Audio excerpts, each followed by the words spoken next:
내가 사랑하는 그 마음으로 섬기고자 할 때에 그 섬김이 행동화된 것을 봉사라고 말합니다. 그러니까 사랑이 없으면 섬김도 없고 섬김이 없으면 봉사도 없다. 그런데 사랑이 있으면 섬기게 되어 있고 섬기는 방법이 뭐냐라고 할 때에 봉사이다 라고 하는 것입니다. 자, 그렇다면 여러분들이 사랑하고 섬기고 그러므로 인해서 봉사하는 사람이 있다면 그게 누굽니까? 이러한 질문은 지금 내게 내가 봉사할 수 있는 대상이 있느냐 없느냐 이것을 내가 생각하기 위한 질문이에요. 정말 여러분이 사랑을 해서 무언가 섬기고자 하는데 내가 섬김이 행동화되어지는 것이 봉사이거든요. 누구에게 여러분들은 섬김으로 봉사를 하고 있나요? 그런 사람이 있나요?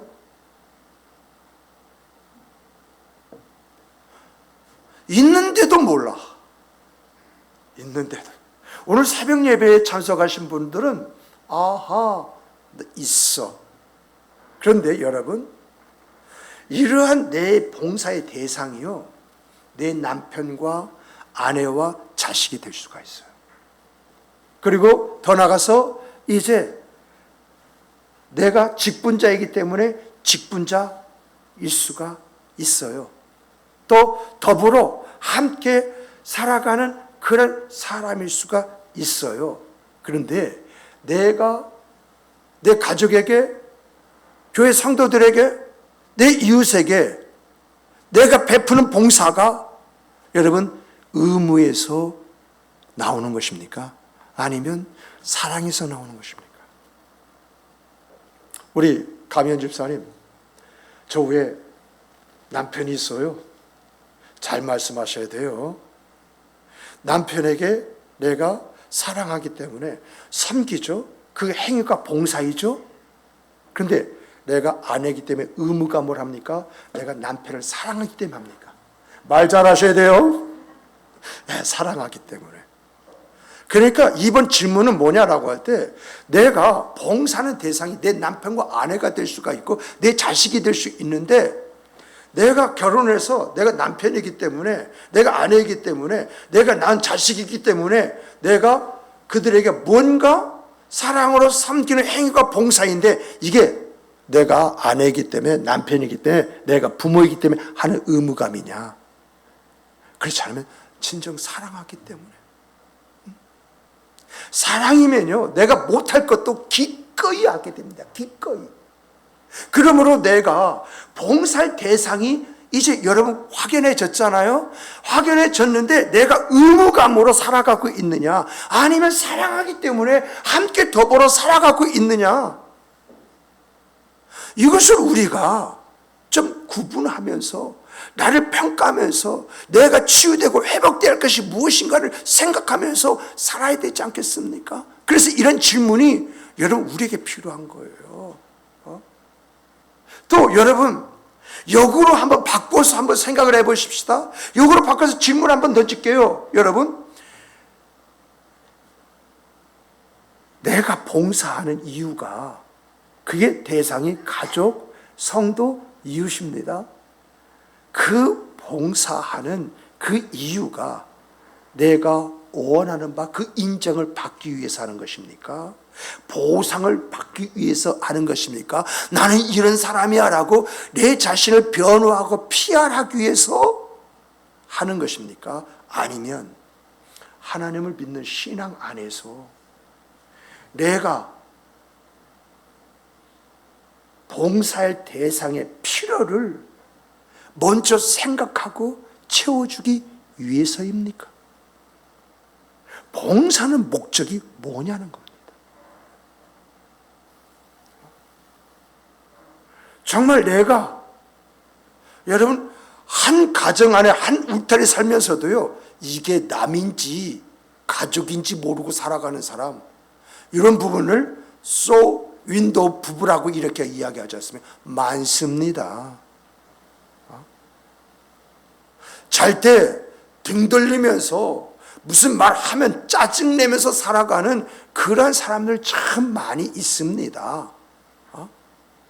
그렇게 살아가면서 내가 무엇인가 봉사한다고 할 때는요, 여러분 그 안에 어떤 심리라는 게 있어요. 근데 과연 이것이 하나님 보시기에 옳은 것이냐, 내 인생의 삶의 질을 생각할 때 이것이 바람직한 것이냐, 이런 부분도 이런 질문 속에서 한번 생각해 볼 그런 내용이잖아요. 이렇게 물어보겠습니다. 여러분 부부는 안녕하십니까? 여러분의 부모와 자녀, 여러분의 자녀와 안녕하십니까? 어떻습니까? 이러한 것을 우리가 생각하면서 이 말씀을 들을 때에 거기에 길이 나오는 것이고, 그것이 진리가 되어지는 것이고, 그것이 나의 생명이 되어지는 거예요. 무턱대고 말씀을 읽고 무슨 말씀을 하실까 생각하고 듣고 경청하는 차원이 아니라, 내가 나를 질문하고 의문을 가지면서, 그렇다면 내 가정에, 내 삶에 있어서 내가 어떻게 해야 할 것인가를 찾고자 하는 마음으로 말씀을 들을 때 그 말씀이 길이요 진리요 생명이 되어지는 이런 역사가 우리 생과 삶이 되어진다라고 하는 이야기예요. 여러분, 봉사는요 단순한 육체적인 노동이 아닙니다. 이것이요, 신앙적으로 이야기하면요, 봉사 그 자체가 내가 하나님을 섬기고 이웃을 사랑하는 실천적 행동이에요. 오늘 본문 이 빌립보서 2장 1절부터 4절까지 말씀이 바로 그 말씀이에요. 이 말씀 속에 봉사의 정의와 실천이라는 것이 담겨 있고요, 또 더 나아가서 봉사를 어떻게 해야 되느냐라고 하는 그런 부분들이 있게 되어지고, 내가 가질 태도가 뭐냐라고 하는 것들을 적나라하게 이야기하고 있는 말씀이 오늘 본문 말씀이에요. 그러므로 정말 오늘 우리들이 이런 말씀을 중심으로 해서 내가 성경에서는 그 봉사의 정의를 어떻게 내리고 있고 어떻게 실천해야 되느냐 이렇게 말하고 있느냐 할 때에, 그 첫 번째가요, 사랑에서, 봉사는 사랑의 마음에서 시작해서 겸손한 자세와 태도로 그것을 실천하는 행위다고 이렇게 이야기하고 있어요. 다시 말씀드립니다. 봉사는 사랑의 마음에서 시작이 되어야 되고 겸손한 자세와 태도로 만들어가는 것이다.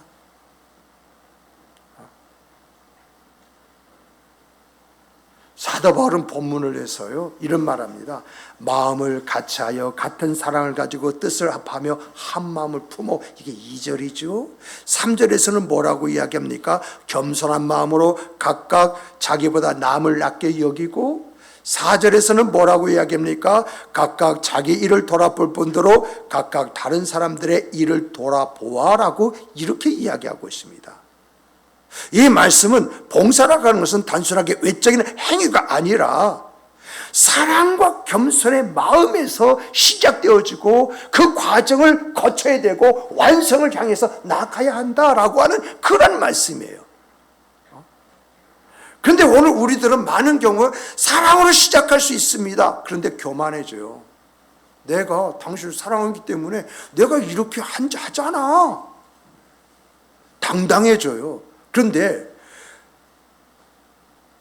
그렇게 당당해진 사람, 그 이야기를 듣는 상대도 그렇게 생각할까요?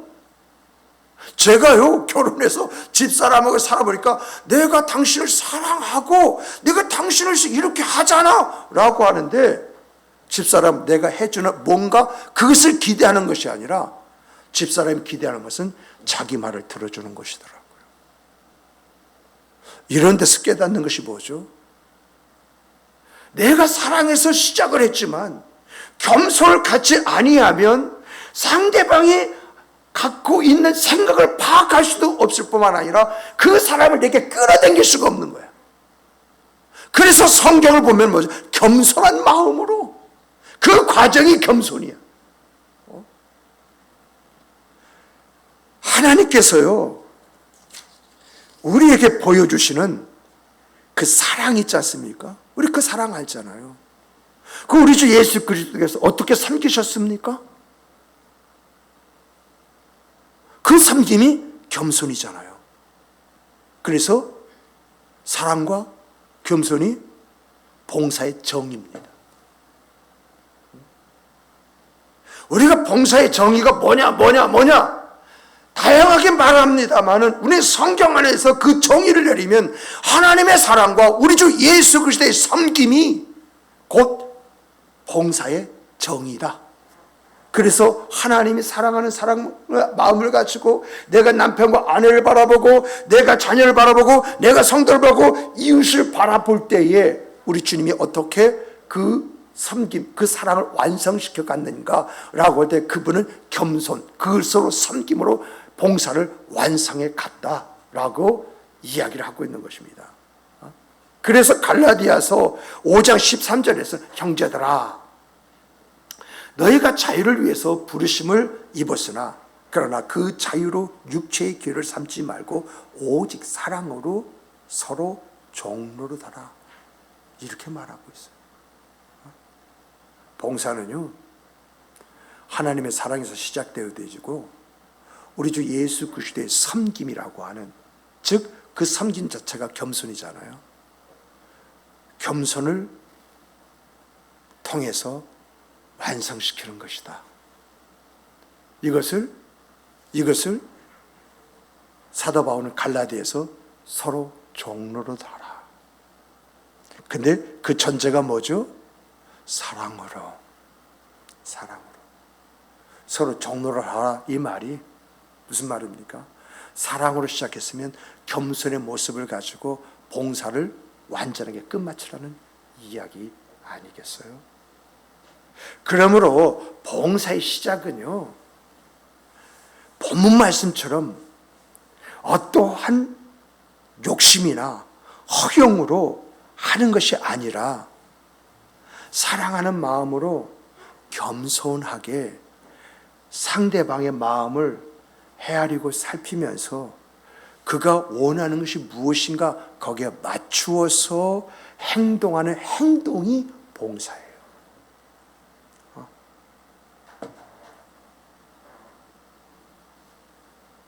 예수님께서요 제자들의 발을 씻기셨어요. 이 발을 씻긴 것이 뭐냐라고 할 때 봉사가 어떤 것이냐라고 하는 것들을 우리에게 보여주셨거든요. 발을 씻기셨다라고 할 때 그 발을 씻기신 그 목적이 뭐냐라고 할 때 제자들이 이제 예루살렘에 들어왔기 때문에 이제 예수님이 왕이 되면 누가 우편에 누가 좌편에 앉을 것이냐라고 하는 문제가 서로 다투고 서로 견제하고 이런 것들을 보셨거든요.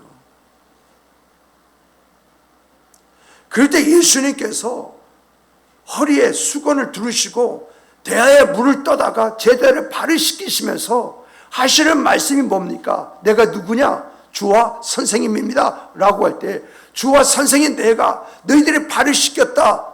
오히려 너희들의 발을 씻겨야 되는데 내가 너희 발을 씻겼다. 그러므로 너희도 이와 같이 하라고 하는 그 말씀 속에서 여러분 제자들의 근본적인 문제를 알고 그 문제를 치유하는데 이 치유의 내용이 사랑이에요. 정말 내가 십자가에 곧 죽을 거야 알고 그 죽음을 생각을 하고 거기에 몰입이 되어 있다고 한다면 제자들이 어떻게 하든 말든 상관 안 할 거예요. 그런데 제자들의 그 모습 속에서 근본된 문제를 발견하고 그 문제를 치유하기 위해서 당신께서 하신 행동이 사랑이에요. 그리고 더 나아가서 수건을 두르고 그리고 이제 대야에 물을 떠다가 제자를 발을 씻기는 것이 겸손이에요. 그러면서 하시는 그 말씀이 봉사라고 하는 것은 이렇게 하는 것이다 라고 이렇게 말씀하시는 하신 거예요. 그래서 여러분, 봉사는요, 자기를 낮추고 타인의 필요를 먼저 생각을 하고 하나님의 사랑과 우리 주 예수 그리스도의 섬김을 실천하는 것입니다. 그래서 사도 바울도요, 봉사라는 것은 애적인 행위가 아니라 마음의 변화에서부터 시작이 되어지며 겸손한 마음과 그를 이유한 태도로 완성해 가는 것이다라고 이렇게 이야기를 하고 있습니다. 정말 이러한 말씀처럼 여러분의 봉사가 여러분 사랑에서 시작되었습니까? 그러면 겸손의 아름다운 모습 속에서 그 봉사가 가지고 있는 의미와 그 내용을 완성시켜 나가는, 그래서 여러분의 생각 삶의 아름다움이 더해지는 역사가 있기를 주님의 이름으로 축복합니다. 축복합니다. 정말 우리가 생각해야 할 것은 바로 이것인 것 같아요. 사랑으로 시작했다가 등 돌리는 일로 끝나는 게 얼마나 많습니까? 그 이유가 무엇입니까? 내가 상대방에 대한 겸손이 없기 때문에, 겸손이 있기 때문에 뭘 관심하는지 모르는 것이고, 또 내가 어떻게 해야 할지도 모르는 것이고, 그러다 보니까 내 생각대로 하다가 등 돌리는 일들이 일어나는 것이거든요. 내가 진정으로 사랑한다고 한다면 조금 더 내가 겸손한 그런 부분으로서 상대를 관심하고 그 관심 속에 필요가 무엇인지 내가 확연하게 깨닫고 난 다음에 내가 움직이는, 그래야 고마워합니다. 그래야 하나가 되어집니다. 그래야 역성 들어줍니다. 그렇지 않습니까? 그러면 두 번째는요, 어떻게 봉사해야 되느냐? 어떻게 봉사해야 되느냐? 그 봉사에 대해서 성경은요, 모델로 제시를 해주는 사람들이 있어요. 누가복음 10장을 보면요, 선한 사마리아 사람 비유가 나옵니다. 이 비유에서 이 선한 사마리아 사람의 이 봉사는 어디서 나왔느냐? 사랑에서 나왔다. 그리고 이 선한 사마리아 사람이 자신의 시간과 자기의 자원을 아끼지 않고 강도 많은 이웃을 섬기는 그 섬김이 뭐냐? 겸손이었다. 그리고 더 나가서 그를 여관에 데리고 가서 치료를 해주고 자기 일 때문에 떠난다 할지라도 혹이나마 이 사람이 더 체류할 수 있을 수 있기 때문에, 만약에 내가 당신에게 준 돈이 부족하거든, 내가 돌아갈 때 이 길로 다시 갑니다. 그때 들려서 당신에게 찾아서 그 나머지 비용을 드리도록 하겠습니다. 이게 사랑과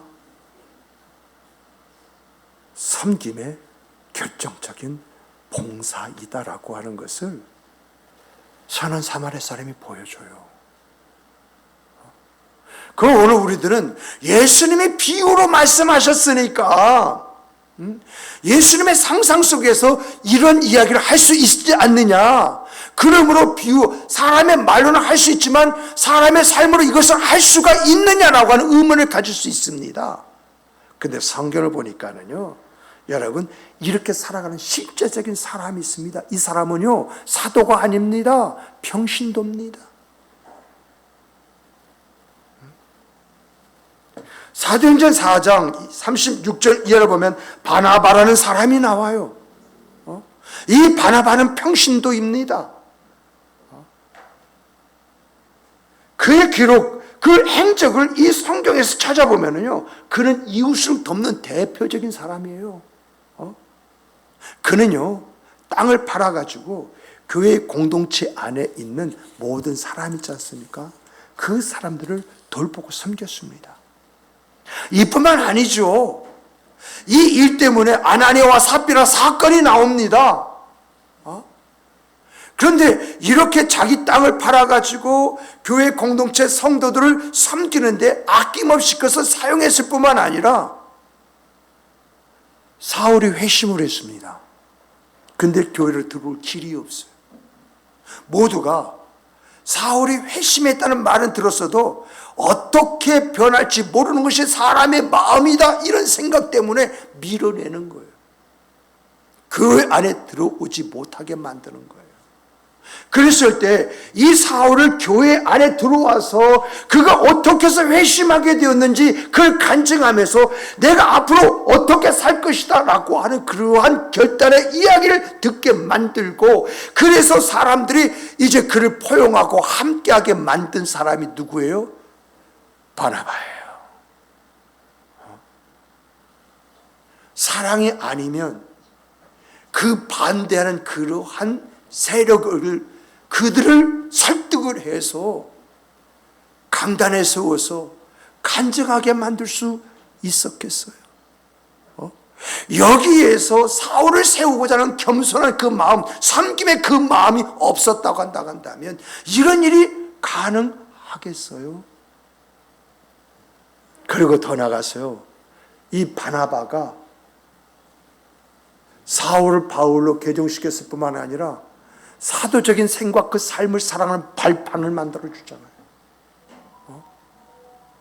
이것이 사랑과 섬김에서 나오는 봉사의 결과이잖아요.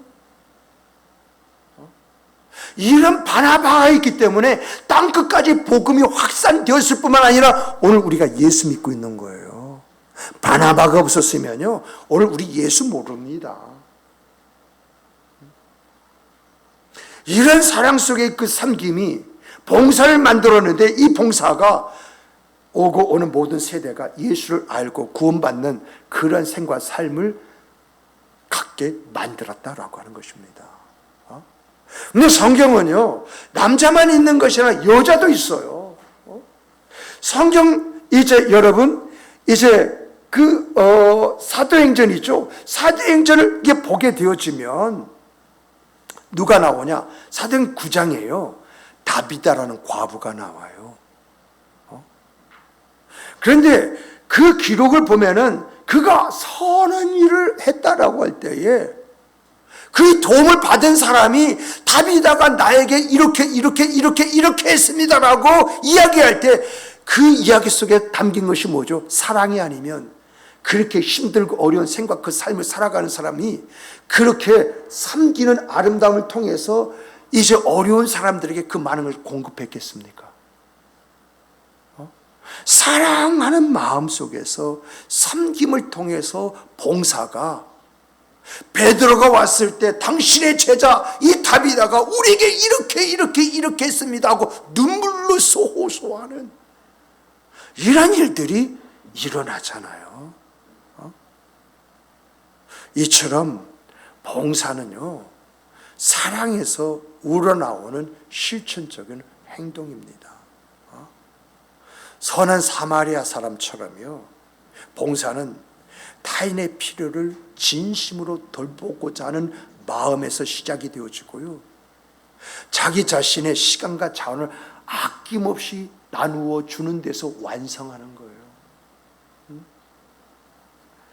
정말 바나바와 다비다처럼요, 봉사는 사랑과 배려로 타인을 돕고 공동체와 이웃을 섬기고 세우는 일이라고 하는 것을 우리에게 이야기해 주고 있어요. 이런 내용을 통해서 보는 것은 뭐냐라고 할 때, 봉사는요, 작은 것에도 소홀함이 없는 것입니다. 작은 걸 애하고 무시하는 것이 아니라 그것마저도 눈여겨 바라보면서 그 안에 하나님의 사랑을 반영하는 그 마음으로 섬기는 것이 우리의 봉사가 되어야 돼요. 진정한 봉사는요, 이렇게 사랑에서 시작이 되어지고요, 이러한 사랑의 시작이 섬김으로 나타나므로 봉사를 만들어서 그것을 하나님께 내가 올려드리는 제물로 영광을 바치게 되어지는 것입니다. 그러므로 사랑하는 성도 여러분, 정말 성경에서 보여준 바 이런 사람을 통해서 하나님이 원하시는 나의 생과 삶이 무엇이냐? 내가 사랑으로 섬김에 있어서 그 섬김의 행동으로 나타나는 것이 봉사라고 했는데, 내가 어떤 봉사로 하나님 앞에, 하나님, 내가 보잘것없고 내가 힘이 없고 내가 부족하지만 내가 하나님 안에서 이런 생과 삶을 살다가 왔습니다. 이런 말이 여기서 나오는 거예요. 하나님이요, 여러분 재산 팔라고 하지 않습니다. 하나님이요, 여러분의 생각과 삶을 내놓으라고 하지 않습니다. 그저 하나님이 정하신 대로 우리는 살아가게 되어져 있고요, 그렇게 살다가 주시는 은혜와 은총 속에서 내가 누리고 살아가는 것이거든요. 그런데 이런 생각과 삶 속에서 내가 하나님 앞에 좀 드릴 것이 있어야 되잖아요. 지금 당장 내가, 하나님이 날 부르셨어요. 내가 가는 길에 어떤 사고로나 어떤 문제로 해서 내가 갑자기 가게 됐어요. 그랬을 때 하나님 앞에 여러분 뭘 드리겠습니까? 무엇을 위해서 내가 살고 왔다가 이렇게 말씀을 드릴 수 있겠느냐라고 하는 것입니다. 내가 지금 당장 죽는다 할지라도 하나님, 내가 하나님 안에서 내가 약했습니다. 연약했습니다. 내가 은혜를 받았지만 은혜를 살지 못했지만 내가 하나님께서 이런 일을 좀 하려고 애를 쓰고 수고하는 가운데 하나님 부르심 받아서 여기 왔습니다. 이런 말을 좀 할 수 있는 것이 우리 안에 좀 있어야 되지 않겠습니까?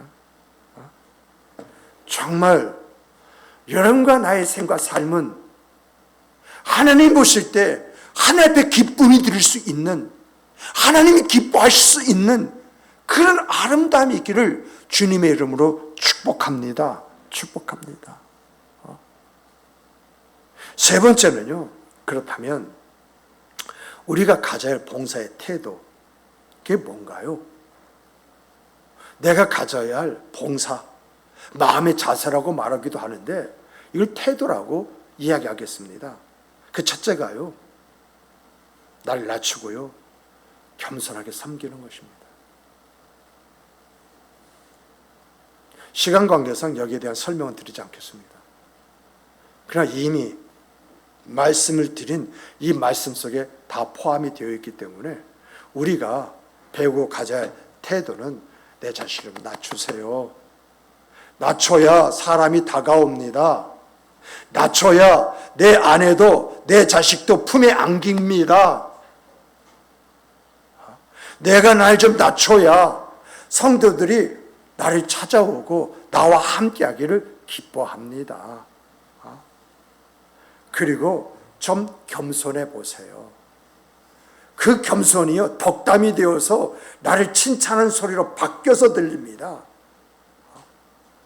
둘째가 뭐냐라고 할 때에 여러분, 오늘 우리가 이런 사람이 되기 위해서는, 이런 봉사를 하는 사람이 되기 위해서는요, 여러분, 다른 사람의 필요가 뭐냐, 내 아내의 필요가 뭐냐, 내 남편의 필요가 뭐냐, 내 자식의 필요가 뭐냐, 내 교회 성도의 필요가 뭐냐, 내 인생의 필요가 뭐냐, 이 필요를 먼저 생각할 줄 아는 이런 내가 되어야 돼요.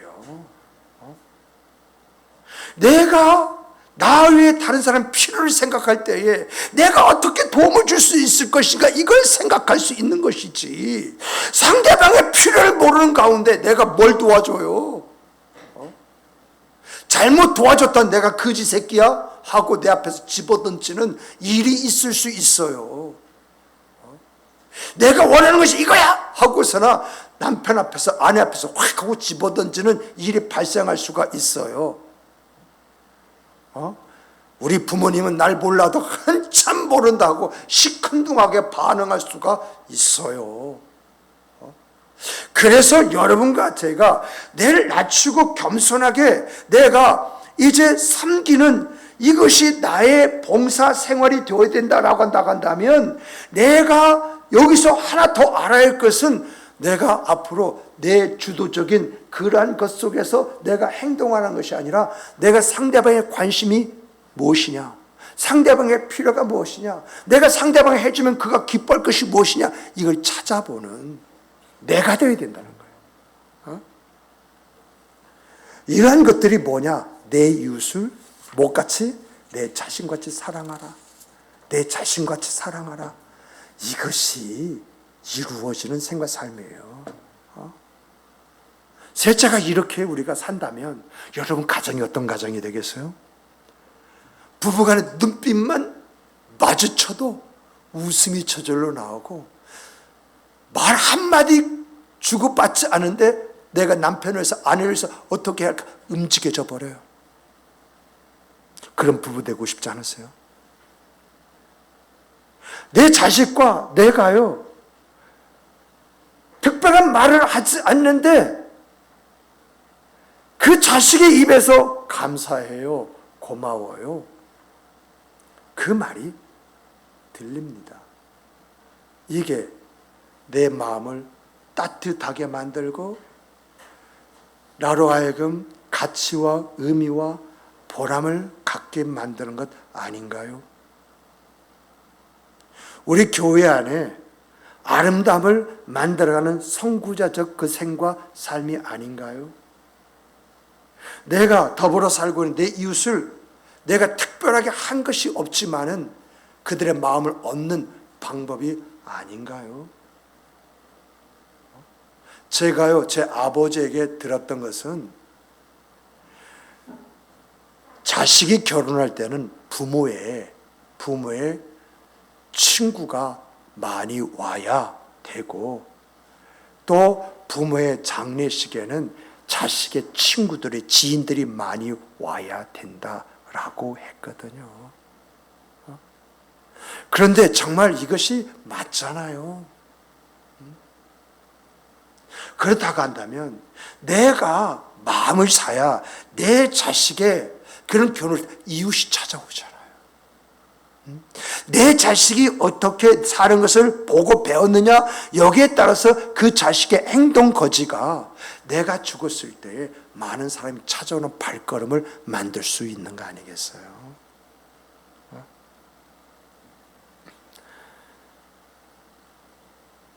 이렇게 살아가면요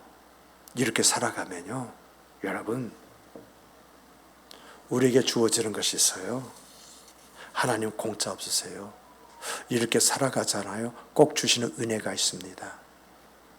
나를 복되게 만들기 위해서 주시는 은혜의 은총이 있어요. 이렇게 살아가는 사람들 있잖아요. 한번 유심히 보세요. 이 사람들 마음이 어떻습니까? 평안합니다.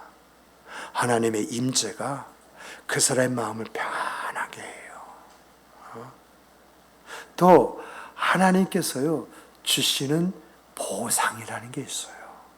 그래서 히브리서 6장 10절 보면은 하나님은 불의하지 아니하사 너희의 행위와 그 이름을 위해서 나타낸 사랑으로. 이 말이 뭐냐?